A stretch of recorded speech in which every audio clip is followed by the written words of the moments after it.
usia sudah remaja atau dewasa, jam 12 malam goncengan ngalor ngidul di tengah kampung.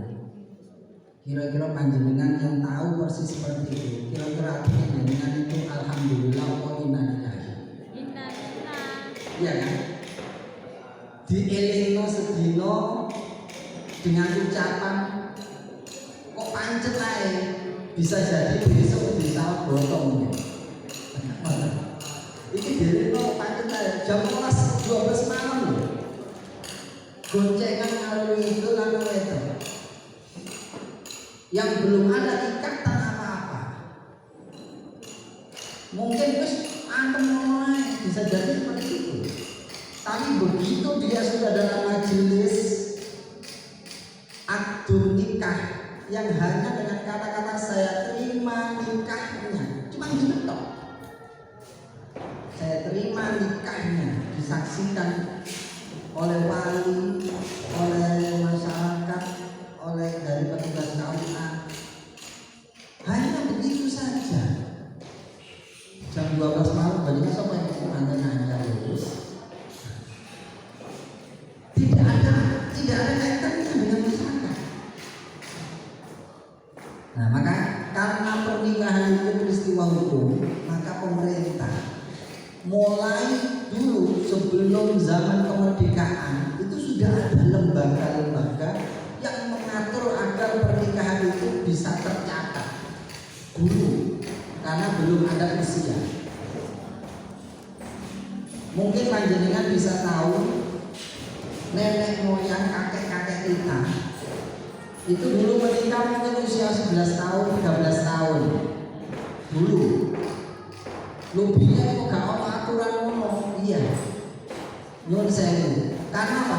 Kedewasaan orang dulu dengan orang sekarang itu lebih dewasa orang dulu. Usia 11 tahun perempuan khususnya, 12 tahun, 13 tahun itu lebih dewasa.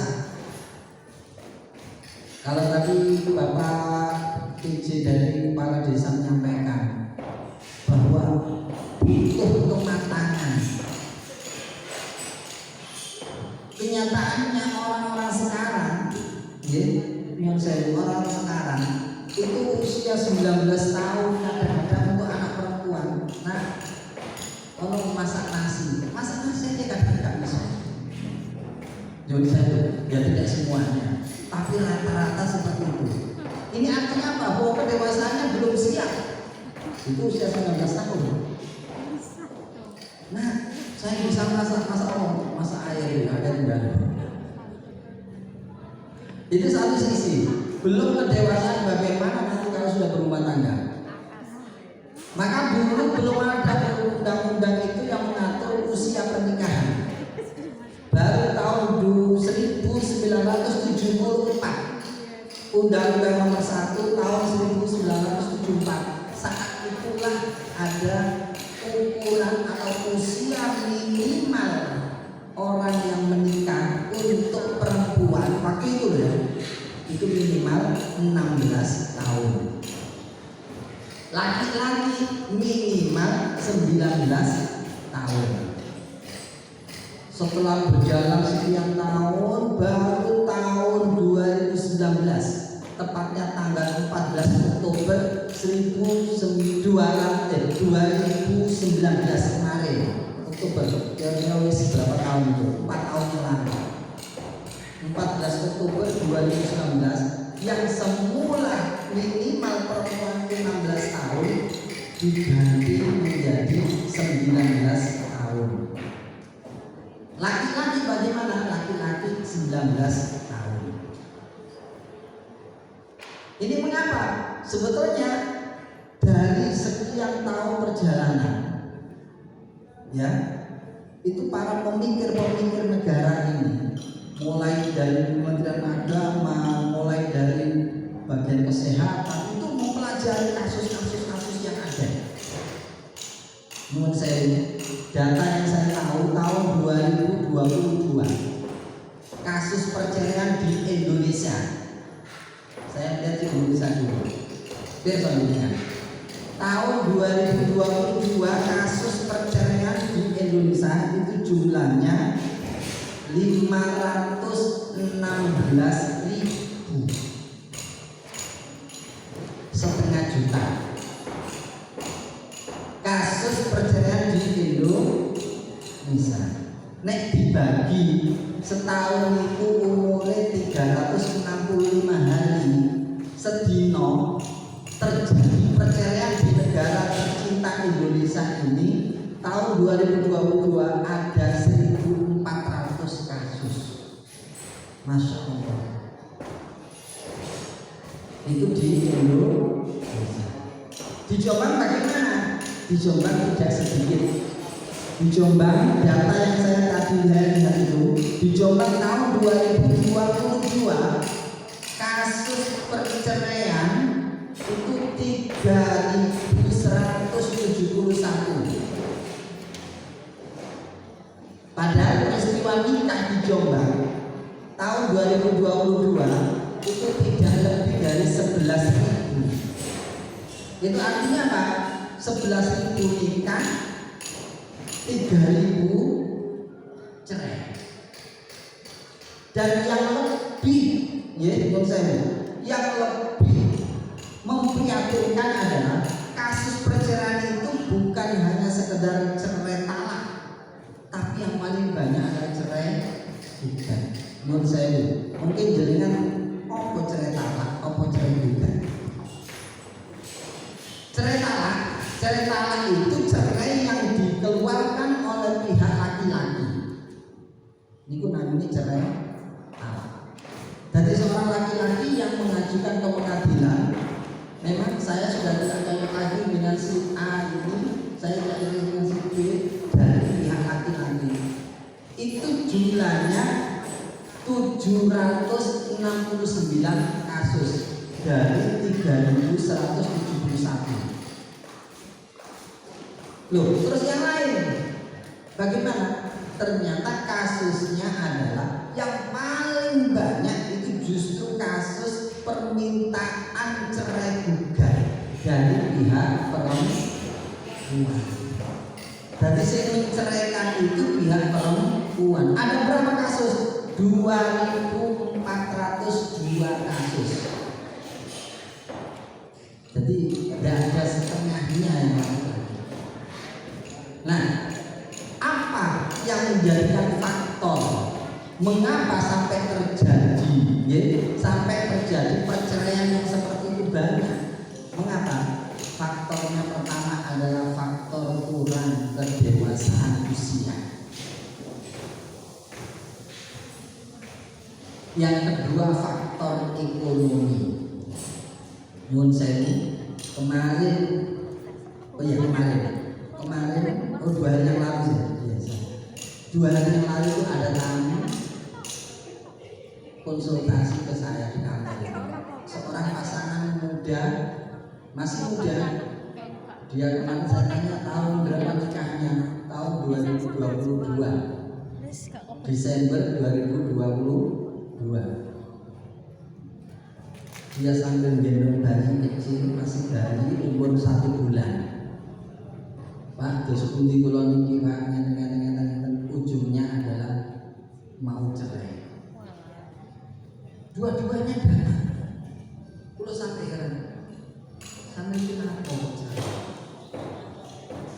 Ujung-ujungnya adalah karena waktu nikah kemarin itu usianya belum siap.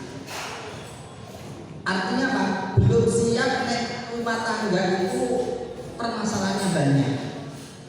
Nuruti seneng tok. Nggih saya nuruti seneng tok. Makanya kalau nikah itu sudah diawali dengan nafsu, bukan diawali dengan sebuah yang kata-katanya adalah ibadah, bisa jadi akan terjadi peristiwa seperti itu. 2 hari yang lalu yang di kemarin, oh mohon maaf, yang laki dari asalnya dari Andanan, yang perempuan dari Tebet. Terus sampai apa ini? Yang perempuan saya sudah tidak mau lagi. Kenapa? Saya dibiarkan, Sing laki enggak, memang dia nggak mau nurut, nggak gini. Wis saling apa? Egonya sendiri-sendiri. Nah, itu artinya apa? Bahwa pemerintah dengan adanya Undang-Undang Nomor 16 Tahun 2019 itu mengatur agar orang menikah itu semakin dewasa. Bisa jadi, bisa jadi entah berapa tahun lagi itu bisa jadi usia itu akan dinaikkan. Kalau peristiwa hari-hari ini ya dilihat kok usianya 19 tahun ternyata secara mental belum siap untuk nikah. Nyuwun sewu, putra putri kula jenengan itu, nggih. Kalau terkait dengan kesiapan mental, saya kira masih banyak yang kurang. Tapi kalau kesiapan fisik, mungkin hari ini anak usia 12 tahun, usia 11 tahun, bahkan usia 9 tahun itu sudah paham. Yo opo itu sudah paham. Karena apa? Karena faktor kita hitamnya. Mereka lebih pintar daripada bapak ibunya. Mereka lebih pintar karena apa? Dia bisa cari apa saja yang ada di sini. Nah, kalau panjenengan yang nggak pernah lihat bagaimana kondisi anak saya, pikiran anakku pintar ngomong, nggak tahu luyur, tapi ini damai sebenarnya ternyata. Nah, ini artinya apa? Itu adalah kewajiban kita bersama. Kalau menurut saya, selama ini kita sering kali dihadapkan dengan kasus stunting. Stunting. Mesti yang paling sering saya dengar adalah karena pernikahannya belum siap, karena nikahnya umurnya belum dewasa. Menurut saya, kalau masalah stunting, meskipun usianya itu sudah dewasa, tapi kalau pola makan ayah dan ibunya ini tidak sehat, maka nanti keturunannya bisa jadi stunting. Kemarin juga ada yang masuk saya itu datang, saya tanya gimana ini, anaknya umur berapa? Anak baru umur 3 bulan. Dibawa ke kantor, ambil dodol. Loh, anak umur berapa kok sudah didodol? Iya Pak, saya aslinya tidak keluar. Loh, tapi tidak keluar apa? Saya tanya, ternyata apa? Faktornya adalah karena pola makan. Nyun sewu panjenengan yang punya anak-anak perawan khususnya. Hari-hari ini saya sering tahu anak-anak perawan usia remaja, sing jenenge sayuran itu gak pakai gelang. Nah, itu yang kemarin juga gitu. Saya tanya sama saya tanya, enggak doyan dia itu saudara. Saya makanya saya datang ke bareng itu baru 1 tahun setengah. Ketika saya baru datang di situ, saya lihat alam yang begitu hebat yang diberikan Allah. Nyuwun saya keluar amin ngaten. Kalau nek mlebu Swiss-Ler nyuwun saya. Jadi ini ketika saya datang di sini, itu saya ini jalan-jalan lihat, masya Allah hebat sekali Allah berikan begitu hebat di bareng ini. Baru keluar rumah di depan ini sudah ada buah-buahan. Di sana ada sayur-sayuran. Tiba-tiba saya mendengar barang ini termasuk stuntingnya cukup tinggi. Kalau Allah sudah memberikan nikmat yang begitu hebat, kok sampai ada masalah stunting? Ini sisanya sopo. Ini boleh kita ini. Menurut saya katakan boleh karena Allah sudah memberikan. Di depan kita itu dari sayur-sayuran, pohon pisang hampir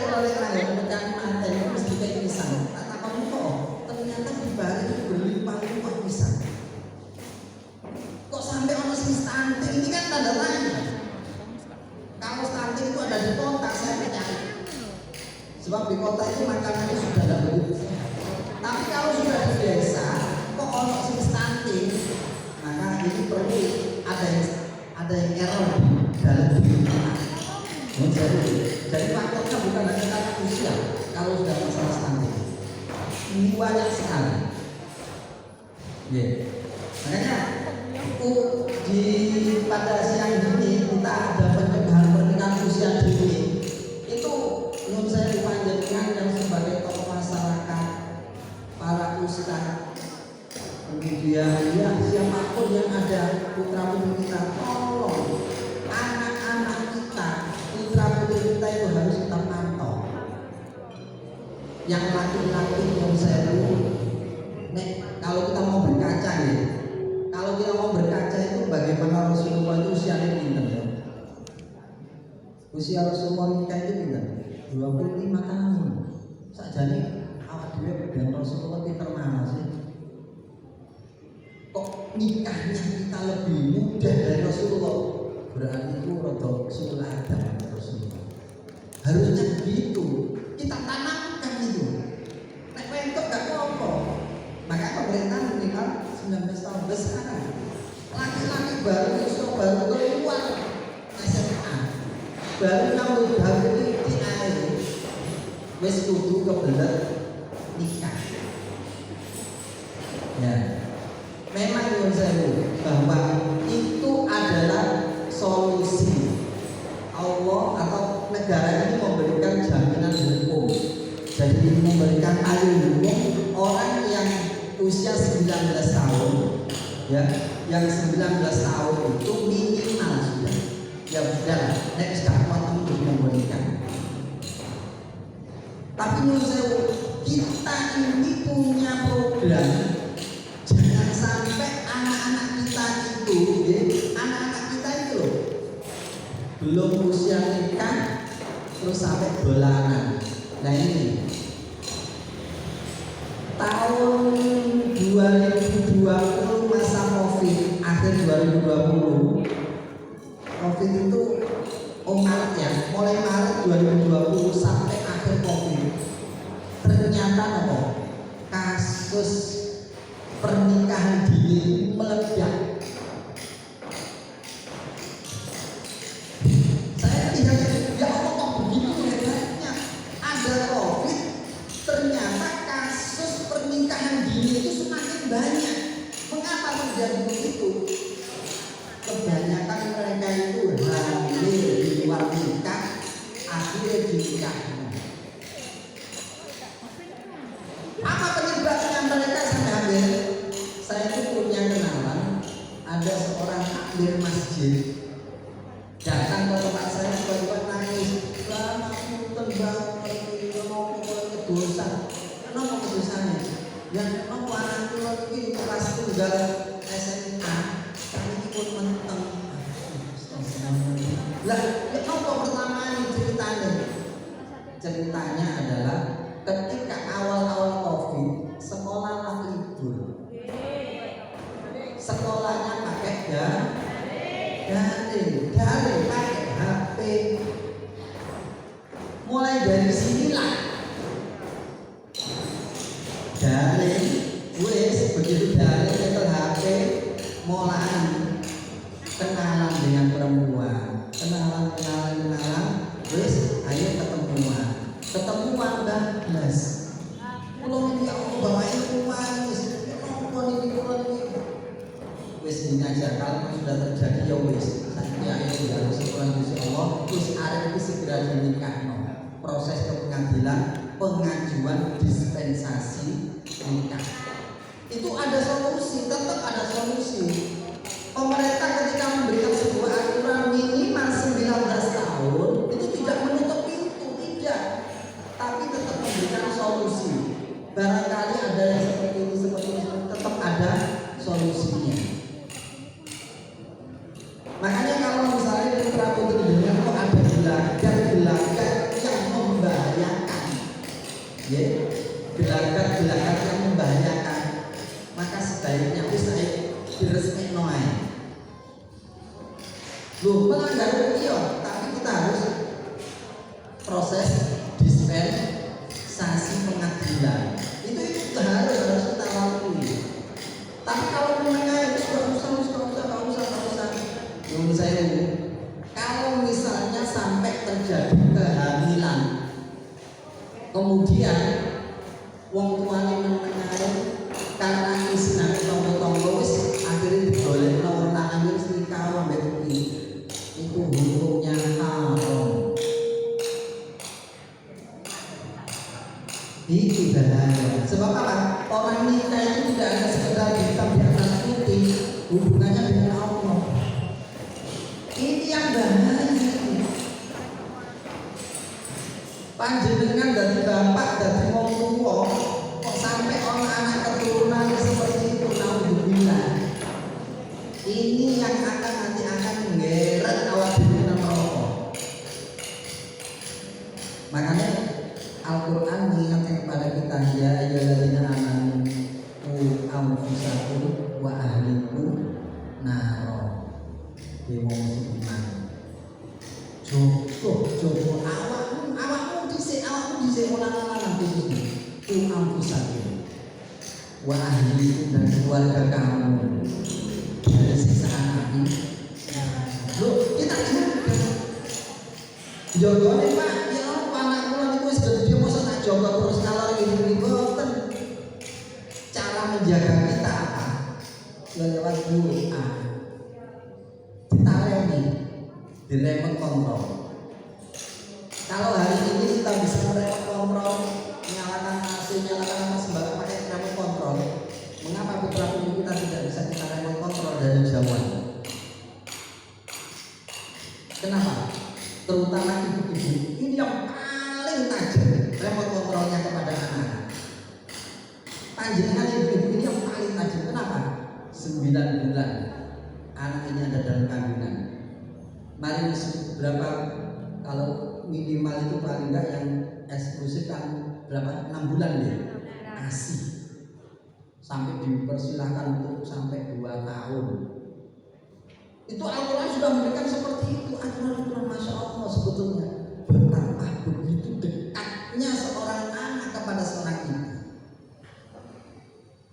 Eman-eman Allah memberikan fasilitas ibu yang begitu dekat dengan anak, tapi kita tidak mampu memanfaatkan. Maka sebetulnya anak itu bisa kita remote control dari kejauhan. Caranya apa? Kontak batin. Nyambung dan kita dengan putra putri kita. Jadi ketika anak kita misalnya sekolah, wong tuane sibuk apa, sesibuk apapun eling, ketok anak langsung diwaca Fatihah. Kita lagi masa ibu diwaca Fatihah, disambung oleh anak. Ya Allah, anak kula mriko. Jangan ngoten. Ketika suaminya jadinya itu misalnya bojone disambung lo suami, ya Allah, kutitipkan panjenengan suamiku ning Allah gak lapo-lapo. Aman. Dan kita mau bisa terus diremot kon. Sebab apa? Jalur Gusti Allah. Ya. Makanya pemerintah itu memberikan sebuah aturan nikah minimal 19 tahun itu apa? Dalam rangka untuk menyelamatkan, untuk menata. Selama ini kalau kita ada orang menikah, kita mesti mengucapkan semoga menjadi pernikahan keluarga yang sakinah, mawaddah, warahmah, kan? Seringkali kita ucapkan, tapi apakah sakinah mawaddah itu sing salah bin? Bukan. Sakinah mawaddah warahmah ini tidak bisa sing salah bin, tetapi butuh proses. Butuh dan prosesnya ini panjang, tidak bisa singkat. Harus begini, seperti kalau panjenengan jenenge macul sawah. Bumi ditanami sawah itu kudu diapakno dhisik, iya kan? Jenengan yang lebih paham. Kudu diairi dhisik, kudu dimenek. Wis ditanami untuk umur pira didelok meneh ngomong wis berbuah diawasi terus. Ya seperti itu. Apalagi keluarga. Boten cukup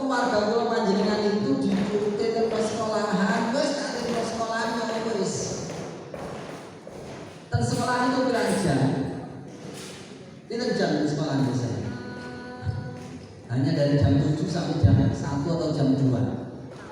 Manten itu lebih banyak di rumah nah. Di rumah. Nyung saya kadang-kadang pulang ini orang lewat begini, kadang-kadang ya produk mulus dua-dua. Sebab apa? Hari-hari ini nyung saya banyak kafe-kafe yang buka sampai 24 jam. Jam 12 malam. Ternyata saya lihat anak nongkrong kafe gratis wifi, wes jadi mereka.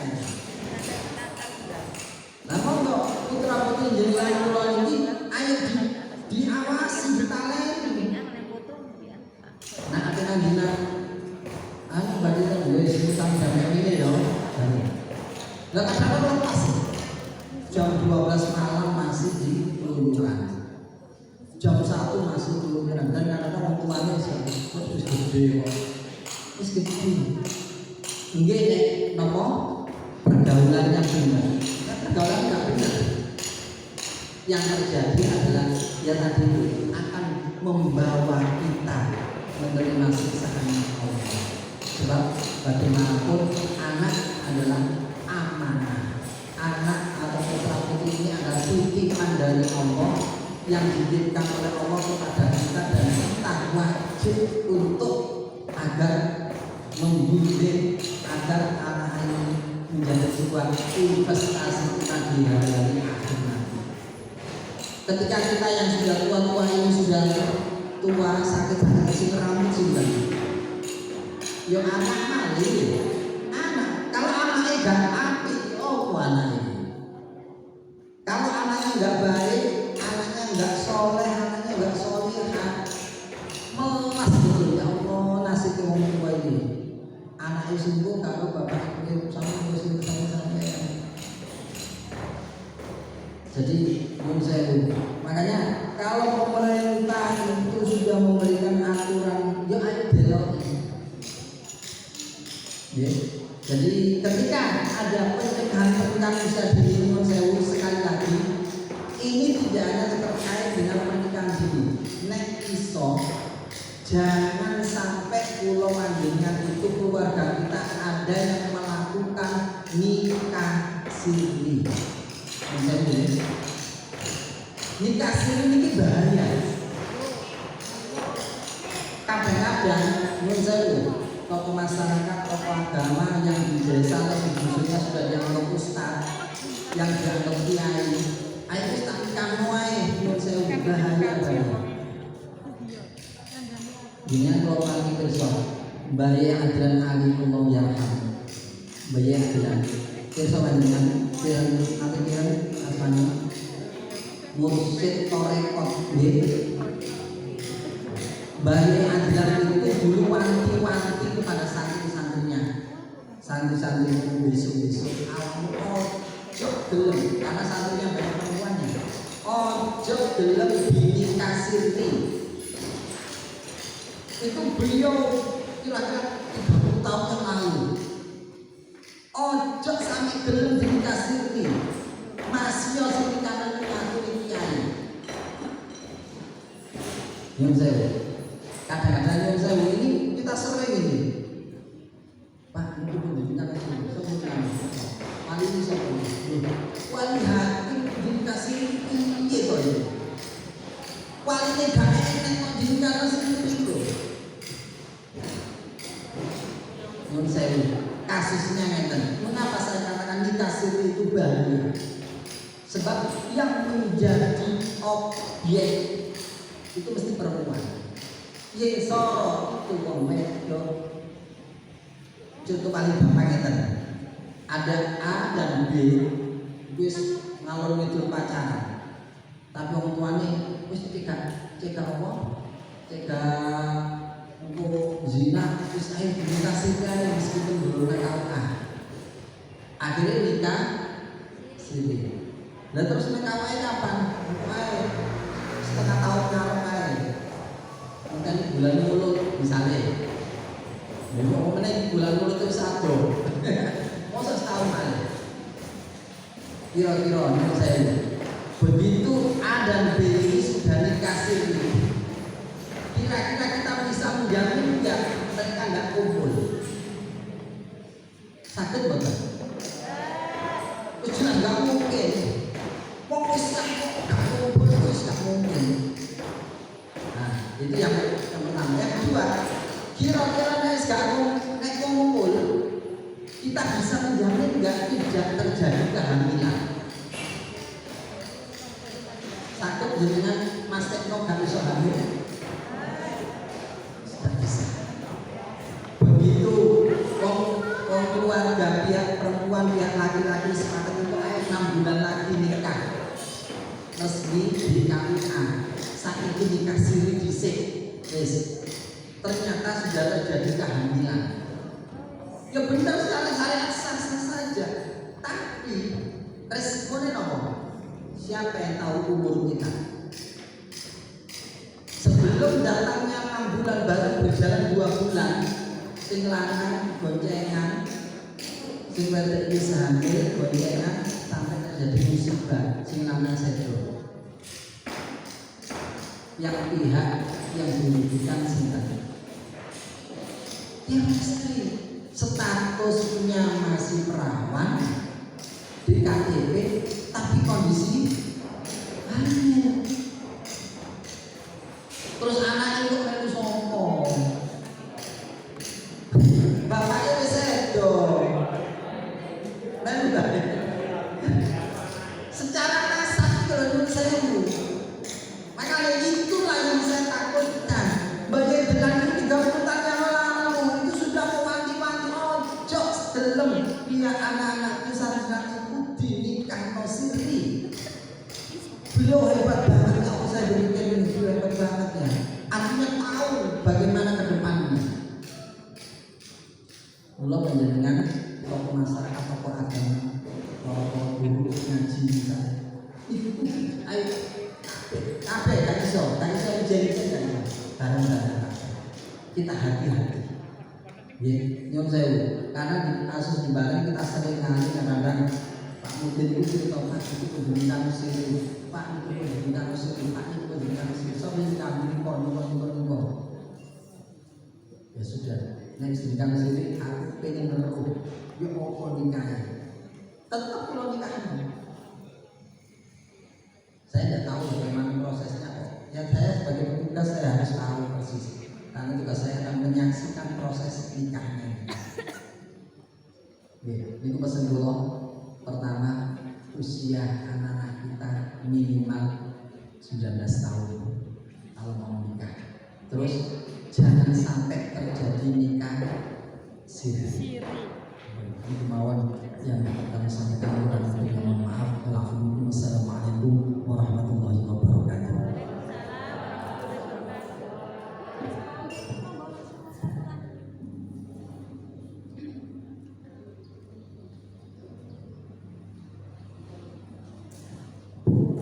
Bismillahirrahmanirrahim.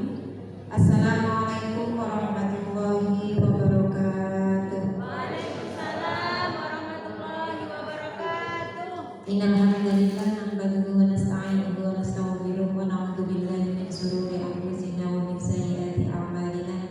May yahdihillahu fala mudilla lahu wa may yudlil fala hadiya lahu. Asyhadu an la ilaha illallah wa asyhadu anna Muhammadan abduhu wa rasuluh. Allahumma shalli ala sayyidina Muhammad wa ala ali sayyidina Muhammad amma ba'd. Yang terhormat Bapak Kepala Kantor Urusan Agama Kecamatan Bareng,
ibu-ibunya nyuwun ngapunten karena memang di Kecamatan Bareng ini angka pernikahan anak itu tidak bisa kita bendung, tidak bisa kita bendung, dan memang itu hampir di semua kecamatan itu ada.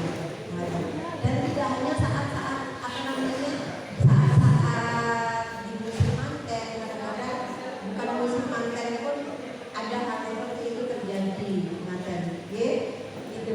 Ibu-ibu yang kami hormati, bapak ibu yang kami hormati, yang perlu kita tekankan di sini adalah, apalagi di sini kan ada guru ngaji, ada tokoh agama, tokoh masyarakat, gitu. Yang menjadi perhatian bagi pulau panjenengan adalah, ayo kita bentengi anak-anak kita dengan agama. Sejak kapan? Sejak dini. Sejak kapan? Sejak dini. Karena apa? Saat ini anak-anak kita belum bisa mendapatkan profil yang baik, sosok yang baik dari ayah dan ibunya. Nih Bu, nyuwun ngapunten Bu, sing guru ngaji biasanya anaknya ngaji, tindak lanjut TPI. Ibu ngoten niku kurang ngaji napa mboten? Urun boten. Ibu yang ngantar itu kurang ngaji napa mboten? Urun. Akeh-akeh ya boten, Bu.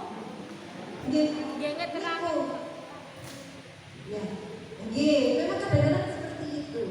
Tapi ayo, meskipun kalau panjenengan ini mau berada-ada, bersosialisasi, berdekatan dengan anak-anak yang bukan anak kandung kita, yang bukan siapa-siapa kita, ayo Pak Bu, monggo kita buat lingkungan itu nyaman untuk anak-anak kita. Ketika lingkungan itu nyaman untuk anak-anak kita, Bapak Ibu, ya, insya Allah Desa Bareng itu akan terbebas dari narkoba, akan terbebas dari pernikahan dini, akan terbebas dari pelecehan seksual, akan terbebas dari kenakalan remaja. Soalnya polarisasi ya Allah pinter banget. Mungkin Allah badan. Pinter anaknya karo wong tuane. Saya menyadari Bu, anak remaja, dan saya menyadari anak itu yang nyekel HP ngoten mawon di apa namanya, disandi. Ketika disandi, mau nggak ibu minta sandinya? Harus mau. Ya alhamdulillah anak itu saya nggak pernah disandi-sandi. Tapi ibu kalau menemukan putranya seperti ini minta nggak? Sandinya diminta nggak? Nggak dikasih. Nggak dikasih dia makan Bu.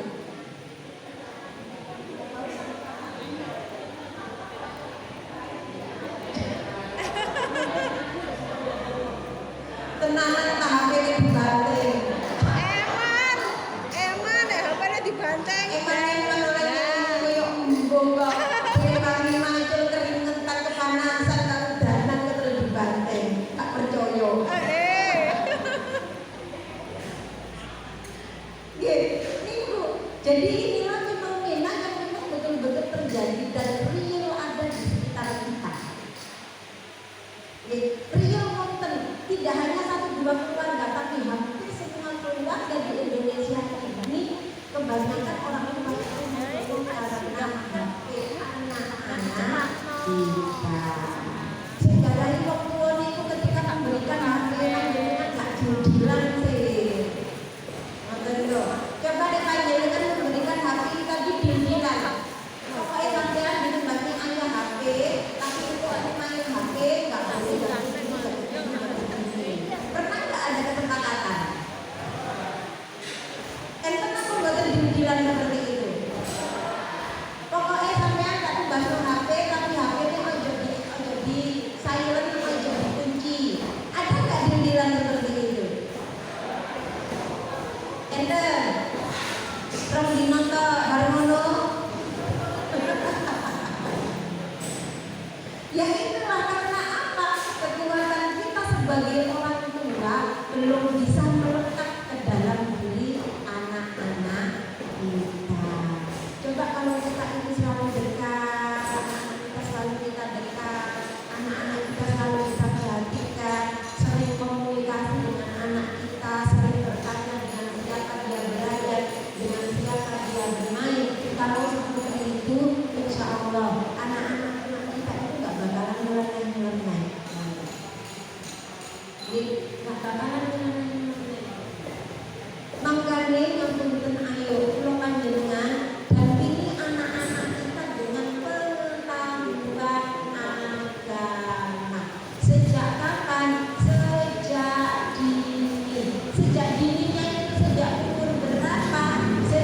dia berada di kandungan wanita atau berada di kandungan seorang ibu. Oke. Jadi sejak dini ngapunten nggih Pak, meskipun panjenengan ketika umur pun kandungan wayah ya kan. Sampai panjenengan putu nggih, niki pun putu sedaya ta. Oh, enten sedherek putu nggih. Nggih. Sing pun putu barang niku nggih, anak ini wau lho Pak, Bu, nggih. Anak ini wau diingatkan. Lho, sampeyan wong, nggih sampeyan iku wis dadi ayah. Nek duwe anak iku piye lho, Nak? Nek wis ngerti bojomu iku penting dadi yo wong lanang sing bertanggung jawab, dadi yo wong lanang sing sayang, sing perhatian ning nggone bojo nang anak. Seperti itu. Soalnya apa? Anak-anak kita itu belajar tidak dari orang tua, tapi anak-anak kita itu belajar dari Google. Betul. Anak-anak kita belajar dari YouTube. Gitu mboten? Anak-anak kita itu belajar dari HP. Makanya ketika ditakoki anake, "Lek sampe mau sekolah apa ora?" Bermantuk tok gak ngomong nggih ngono gak mantuk tok. Terus nek golek sekolah anak belajar apa gak direken. Soalnya apa? Anak iki mau wis kadung ngedek HP karena dia belajarnya dengan HP. Konsentrasi dia gak ke orang tuanya tapi konsentrasi dia ke HP. Itu. Nah, salah satu faktor kenapa sih terjadinya pernikahan dini ibu bapak, ngapunten, itu tadi pengetahuan agamanya yang kurang.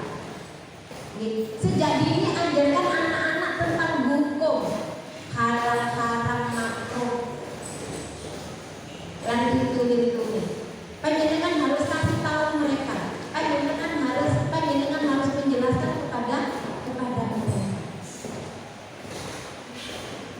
Lari saat ini umur 9 tahun, 10 tahun, mun ketinggal ageng nggih. Nggih. Wis bodi gede begel ngomong.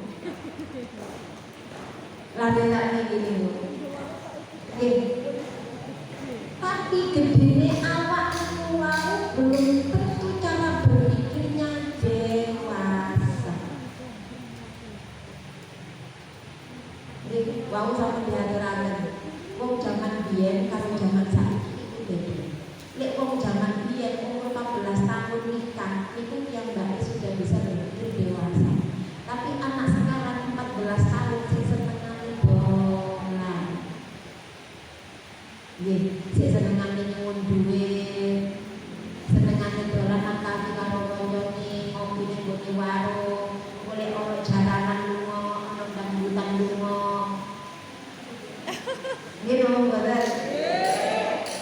Lek zaman dia arep delok dangdutan, arep delok apa jenenge jaranan. Wong tuane sik mikir-mikir, aja mbok ado, aja mbok kok kepanasan. Sik ngono barang saiki mboten Bu. Mas yo adoh nang ngene pijon, adoh nang ngene batu, diparani. Soalnya aku nyari sepeda motor. Nggih. Jangan biyen dedek-dedek melaku. Itu makanya monggo dibentengi saestu anak kula panjenengan dengan agama. Yang kedua, kenapa terjadinya pernikahan dini? Ngapunten. Ayo kita berikan pola asuh yang baik terhadap anak-anak kita. Kersane napa? Ada komunikasi yang intens antara ayah dan ibu. Ada obrolan yang bagus, nggih. Ada percakapan yang bagus antara ayah dan ibu dengan anak kita. Nggih, komunikasi itu pripun sih? Ngobrol, Pak, ngobrol.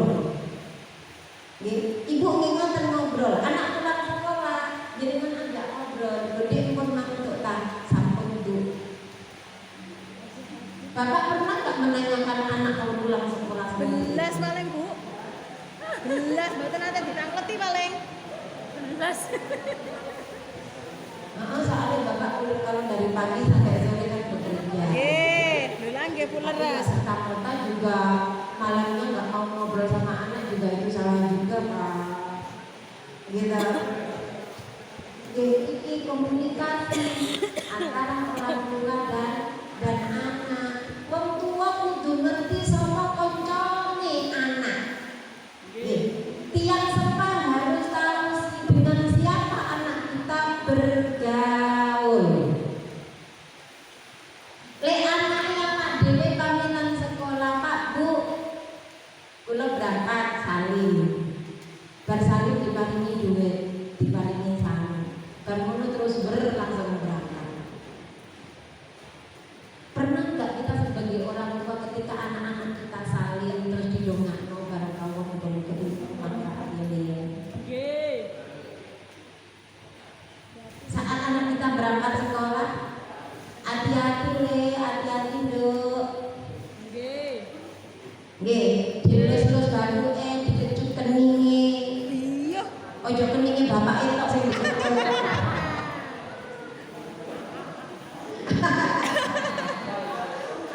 Apa yang masalah ngono koyo nambung Hajar Aswad dhewe. Malah ya Allah. Nggih, niku. Jadi ibu bapak itu harus tahu dengan siapa anak kita bergaul. Soalnya apa? Tidak semua anak bisa terbuka dengan orang tua. Nggih ngono mboten? Tidak semua anak kita bisa jujur dengan orang tua. Tidak semua anak berani ngomong nang gone wong tua. Pernah nggak panjenengan punya anak remaja terus anak remaja kita itu cerita, Bu, aku kok seneng ya karo anak itu. Pernah. Respon ibu bagaimana?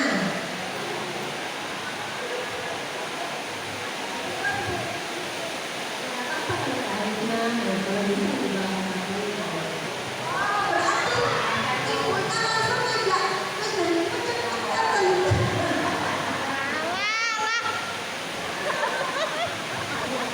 Oke, Bu.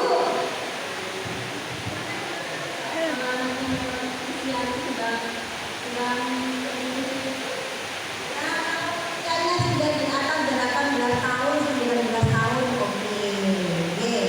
Tapi kadang-kadang anak itu ketika meledak hasratnya dengan lawan jenis itu saat umur 13, 14, 15. Iku dahsyat anak seneng karo lawan jenis. Ya, kalau dulu kita cinta monyet itu dasar-dasarnya. Tapi ketika anak sudah 16 tahun itu sudah mulai agak meredam, 17 tahun sudah mulai agak meredam. Tapi nanti ketika meningkat lagi, ada lagi muncul lagi rasa itu di umur 19 tahun. Jadi dia pra dewasa, 19 tahun itu kan pra dewasa. Kalau 13 tahun itu pra remaja. Makanya anak SMP itu kan ya mungkin itu terlalu pendek. Boncengan sepeda siji, lanang depan lanang, tengah wedok, belakangnya lanang, ini mboten. Nggih, seperti itu. Jadi ayah dan ibu harus tahu dengan siapa dia bergaul. Kalau panjenengan tahu dengan siapa dia bergaul, panjenengan enak. Kok anak hari ini kok seperti ini ya, panjenengan bisa takut kanca-kanca. Aku mau ndelok apa si Ai cuma kok ngene iki apa ya. Seperti itu. Ya, seperti itu. Panjenengan juga biar tahu, oh, kancane anakku si iki tipenya seperti ini.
Nggih, jadi nyambuk ngoten niku kalau Bu koyo suaminya ya Allah, astagfirullahaladzim, Masya Allah. Wong tuwane wong keringetan kepanasan, wong tuwane koyo ngono malah golek duit kok anaknya koyo ngono lae. Nggih ngono.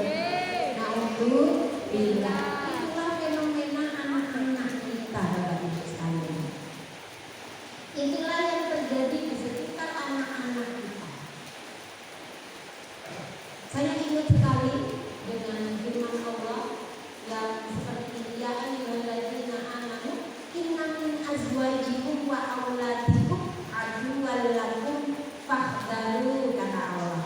Hai orang-orang yang beriman, sesungguhnya anakmu dan pasanganmu aduwwal lakum, mereka adalah musuh bagi kita. Menjadikan pasangan kita itu mereka lah yang menjadikan fitnah, menjadikan permasalahan di dalam sebuah keluarga. Maka kata Allah fahdharu, maka waspadalah. Kula panjenengan kalian Allah mau dijadikan waspada. Kaya anak awak dhewe iki ning gone omah manis, ning gone omah apik, ning gone omah sopan. Tapi kula panjenengan tidak pernah tahu apa yang dilakukan anak kita di luar sana. Ketika terjadi permasalahan, ketika terjadi backstreet atau ketika terjadi hamil di luar nikah, wong tua gak ngerti, naudzubillah. Itu yang terjadi di sekitar kita. Makanya memang menjadi orang itu tidak mudah gitu. Menjadi ayah dan ibu itu tidak mudah. Saya bayangan dia nak duit nak wong nikah itu bisa kumpul bareng, makan bareng. Sing dieling-eling bengong tok. Tapi ketika sudah punya anak, Masya Allah. Ini perjuangan kula panjenengan sebagai orang tua agar kula panjenengan ini bisa mendidik anak-anak kita kasih sayang. Ngoten nggih? Niku. Ini wau yang kedua. Yang ketiga, Bapak Ibu sekalian yang kami hormati, kenapa sih terjadinya pernikahan dini? Terjadinya pernikahan dini itu karena pergaulan bebas. Pergaulan bebas. Saat ini anak-anak kita bisa melakukan pergaulan bebas itu mereka mencontoh dari siapa? Apakah mencontoh ayah dan ibunya? Boten. Tapi mereka mencontoh dari YouTube, dari HP. Makanya kula panjenengan sebagai orang tua panjenengan harus pinter-pinter nyekel HP. Bu, lah kula praktek ya. Kula mboten ngertos napa-napa WA napa ngetik WA assalamualaikum warahmatullahi wabarakatuh. Kula mboten saged napa-napa tentang HP dan lain sebagainya. Bapak Ibu yang kula hormati, senajan to panjenengan niku belum tahu betul dengan HP, mboten saged ningali mengoperasikan HP karena saya, tapi kalau tidak ada kedekatan emosional antara ayah dan ibu, antara orang tua dan anak. Sekarang ini banyak ngapunten lari remaja putra putri video callan. Arek wedok iki mau dikongkon video.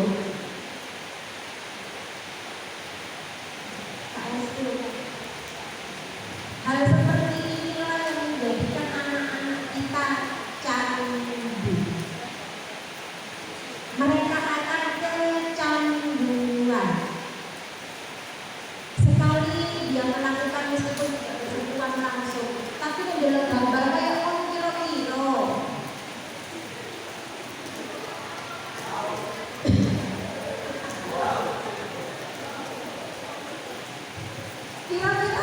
Kira-kira gak males tak?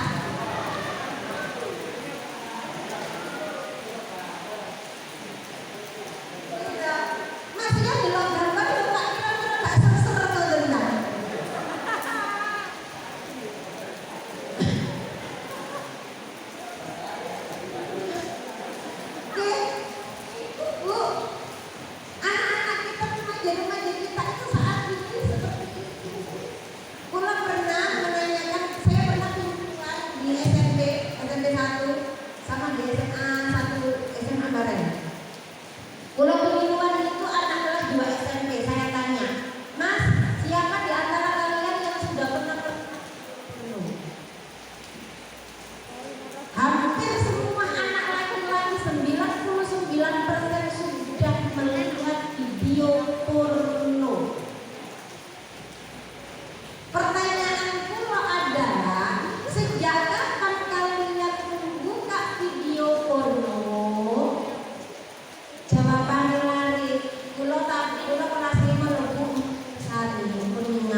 Nggih, lare kelas 5 sak niki pun pinter Pak.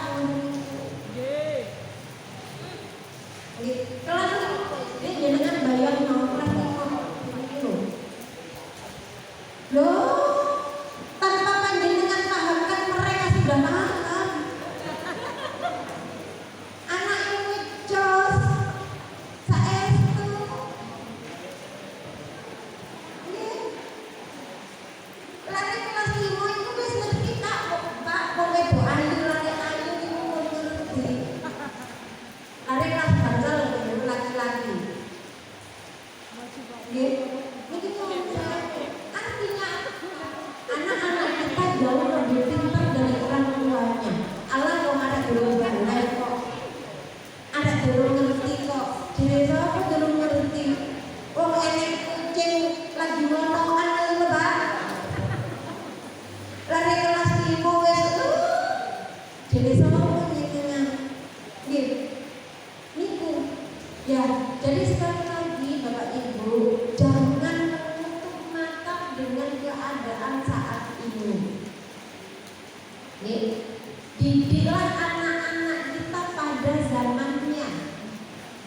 Artinya apa? Ketika panjenengan mendidik anak kita sama seperti dulu panjenengan dididik oleh orang tua kita, itu salah. Anak kita saat ini pegangnya gadget, jadi panjenengan juga harus tahu gadget itu apa, smartphone itu apa, bahasa lari, bahasa gaul itu di paling tidak di panjenengan rodok-rodok smartphone. Seperti itu. Nggih, jangan menutup mata. Nggih. Jangan cuek. Anak perawan nyekel HP ning gone kamare dikunci. Panjenengan resah napa mboten? Nggih. Resah napa mboten, Pak? Resah.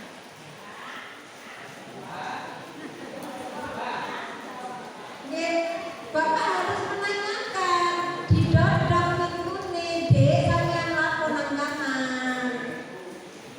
Chattingan. Nggih. Jadi anake kula belajar kok, Pak. Jajane nek belajar bukaan pintune. Gak usah dikunci lho. Nah. Nggih. Kadang-kadang orang tua lek kula belajar kok, Pak, wong wis yakin mbek anak. Ngapunten nggih, Pak. Kula niku nek nggone omah, kamar niku enten kuncine, tapi kunci semuanya tak lepas. Niku kula dijenengi anak kadang-kadang dia ngambek terus masuk ke kamar dikunci ceklek kan gitu. Engko dhek bawa HP, dhek belajar dikunci ceklek. Saya enggak, semua pintu kamar saya tak tunduti kabeh kuncine. Kersane nopo? Kersane kula itu bisa mengakses masuk ke kamar anak-anak. Lah nek wis mlebu kamar dikunci nggawa HP, sing didelok kula panjenengan boten pirsa, kula panjenengan boten ngertos, sedangkan anak kita masih umur labil, kira-kira awak dhewe iso menasehati napa boten? Boten saged. Nggih, boten saged. Ini kenakalan remaja. Salah satunya adalah dari seperti itu tadi, melihat YouTube dan lain sebagainya. Boleh orang Cina dilihat, di-login terus di-zoom. Niku bahaya. Nggih, bahaya sekali Bapak Ibu. Nggih, soalnya napa nggih? Ngoten niku, soalnya napa anak yang kecanduan video porno, nggih, yang kecanduan video porno lebih berbahaya daripada kecanduan narkoba. Nggih, sekali lagi, anak yang kecanduan video porno dia lebih berbahaya daripada anak yang kecanduan narkoba.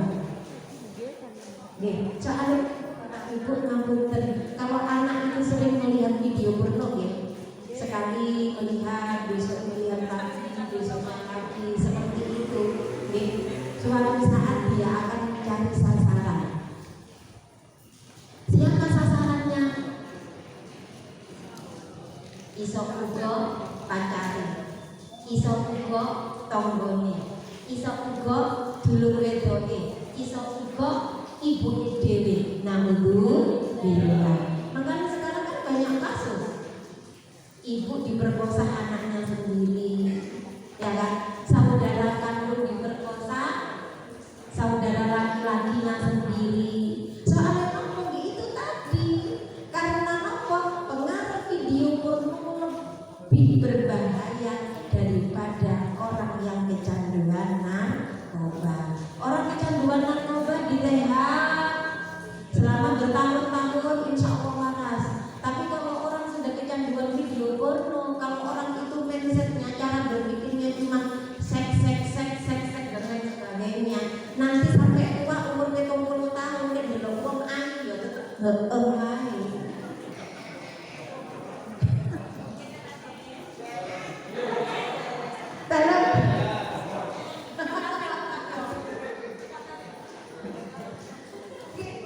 Seperti itu bahaya kecanduan narkoba. Makanya Bapak Ibu jangan menutup mata ketika anak-anak kita pegang HP. Sekali tempo ayo diperiksa HP-nya anaknya Pak Dewi nih Pak ya. HP-nya anaknya loh Pak, sekali tempo jangan pinjam. Mas, pinjam HP-nya Mas, ayah Mas, ini Mas, anak ini Mas. Kan jangan tinggali HP-nya apa yang sudah mereka akses, apa yang sudah mereka lihat, apa yang sudah mereka ketahui, mereka men-searching apa yang sudah diupload oleh mereka dan lain sebagainya. Kan ini kan harus tahu. Jangan didiamkan. Ibu pun seperti itu. Kalau ibu ingin tahu HP-nya anak-anak kita yang disandi, ibu jangan cepat ngegas. Panjenengan ojo ngegas dhisik. Nek minta kata sandinya panjenengan nyuwun baik-baik. Ibu minta sandinya. Tapi anak saya ini pinter Bu, HP-nya disandi.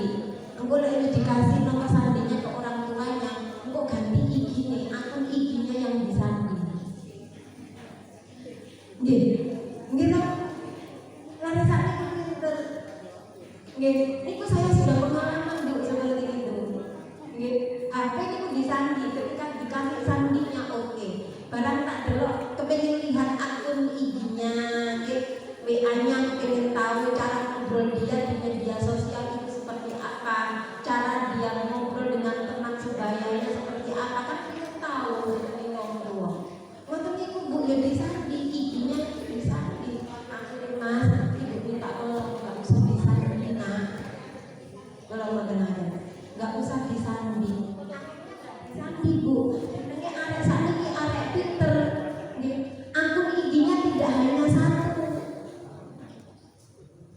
Iya kan, tetap pinter anak itu. Lah iya saya itu Pak, niki anak kula loh, niki anak kula. Jadi ketika saya sudah pegang akun IG-nya, dia akan membuat akun IG lagi. Ngerti loh. Kersane komunikasi dia dengan teman-temannya itu nggak dibaca sama ayah ibunya. Loh. Saking pinternya saking pinternya anak. Makanya ayo kita harus melalui pendekatan yang khusus, pendekatan yang ekstra terhadap anak-anak zaman sekarang. Ojo sampai anak yang awak dhewe luwe cedek karo HP, orang HP ayah dan ibunya. Alhamdulillah. Ngoten nggih? Nggih. Ibu-ibu yang kula hormati, iki wis mau nggih pun badhe dhuwur, terus iki nggih pun terang kersane panjenengan boten kejawahan.